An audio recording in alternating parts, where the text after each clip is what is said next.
অসমকে ইসলামী স্থান হতে দেব না। বহুবিবাহ রোধ বিল বিধানসভায় পেশের পর এই মন্তব্য বিজেপির। সামাগুড়ির বিধায়ক বলেন, অসমের জনবিন্যাস রক্ষায় এরকম বিল প্রয়োজন ছিল। তো কোনো নিৰ্বাচনী বৈতৰণি পাৰ হোৱাৰ চমক নহয়।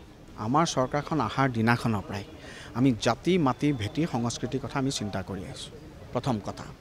দ্বিতীয় কথা, ডেমোগ্ৰাফি ইজ ডেষ্টিনি বুলি এষাৰ কথা আছে।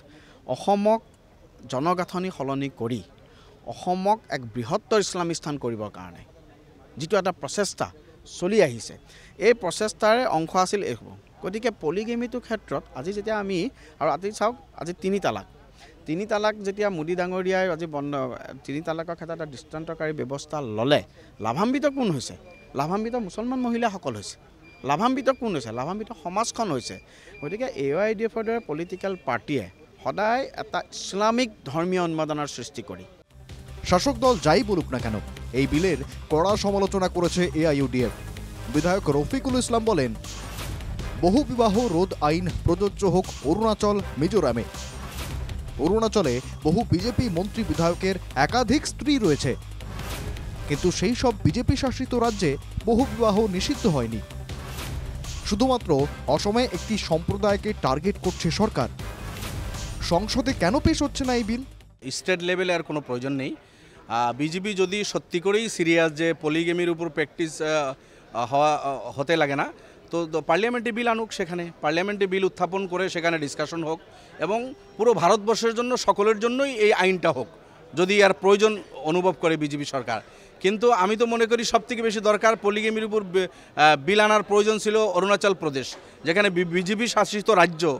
আর অরুণাচল প্রদেশে প্রায় আমতৌর পর সাধারণত সেখানে প্রায় লোকে 1, 2, 3, 4টি করে মানে বিবাহ তাদের হয়, স্ত্রী তাদের আছে তাদের কাছে। কোনো কোনো লোকের কাছে 15, 18, 20 জন পর্যন্ত তাদের স্ত্রী আছে।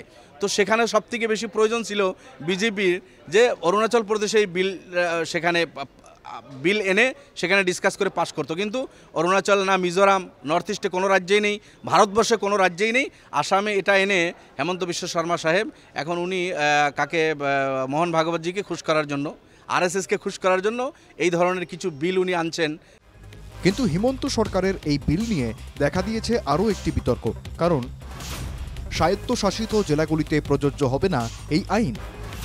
বিটিআর, ডিমা হাসাও ও কার্বি আংলংয়ে কার্যকর হবে এই আইন। প্রশ্ন হল, স্বায়ত্তশাসিত জেলাগুলির মানুষ কি বহুবিবাহ করতে পারবেন?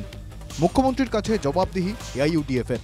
আসামেই দেখুন আপনি, আসামকে ভাগ করে এখানকার BTAD এলাকা 6 শিডিউল এরিয়া, সেখানে এটা প্রযোজ্য হবে না। কার্বি আংলং এবং ডিমা হাসাওতে এটা প্রযোজ্য নয়, রেস্ট অফ দ্য আসামে এটা প্রযোজ্য হবে। তো এটা হলো কথা। আর পলিগেমি আপনি জানুন যে আসামে খুব পলিগেমির উপর প্র্যাকটিস হয় না, ভেরি রেয়ার প্র্যাকটিস পলিগেমির উপর। ভারতবর্ষের বিভিন্ন রাজ্যে এর থেকে অনেকটা বেশি হয়। নর্থ ইস্টের তো প্রত্যেক রাজ্যে আসাম থেকে অনেক বেশি, বিজেপি শাসিত রাজ্য। কিন্তু সেখানে এই বিল আনার প্রয়োজন তেনারা বোধ করেন নাই। আসামের উদ্দেশ্য কি? সম্মুখে ইলেকশন, RSSকে সন্তুষ্ট করা, এক শ্রেণীর জনগণকে সন্তুষ্ট করে একটা বার্তা দিয়ে সেখানে রাজনৈতিক মুনাফা আদায় করার একটা চেষ্টা মনে করি। আগামী 29শে নভেম্বর বিধানসভায় এই বিল নিয়ে হবে আলোচনা। তারপর সদনে বিলটি পাশ হলে আইনে পরিণত হবে। এই আইনে অভিযুক্ত ব্যক্তির সর্বোচ্চ 7 বছর কারাবাস হতে পারে। Bureau report, NKTV Bangla.